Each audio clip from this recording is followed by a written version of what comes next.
Hi all, ఎలా ఉన్నారు అందరూ? ఇది నేను లాస్ట్ వీక్ తీసిన వ్లాగ్ ఇప్పుడు పోస్ట్ చేస్తున్నాను. ఆ రోజు నేను కోడిగుడ్డు మామిడికాయ పులుసు చేసుకున్నాను.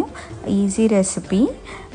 ఒక పాన్లో ఆయిల్ వేడి చేసుకొని బాయిల్ చేసుకున్న ఎగ్స్, ఉప్పు కారం పసుపు వేసుకొని రోస్ట్ చేసి పక్కన పెట్టుకోవాలి. సేమ్ పాన్లో ఇంకొంచెం ఆయిల్ వేసుకొని తాలింపు దినుసులు వేసుకొని రోస్ట్ అయ్యాక కట్ చేసి పెట్టుకున్న ఆనియన్స్ వేసుకొని సాఫ్ట్ అయ్యేంత వరకు లిడ్ క్లోజ్ చేసి కుక్ చేయాలి. ఆనియన్స్ కుక్ అయ్యాక పచ్చిమిర్చీలు, కరివేపాకు, కట్ చేసుకున్న రా మ్యాంగో వేసుకొని పసుపు కారం ఉప్పు వేసుకొని బాగా కలుపుకొని మ్యాంగో సాఫ్ట్ అయ్యేంత వరకు కుక్ చేసుకోవాలి.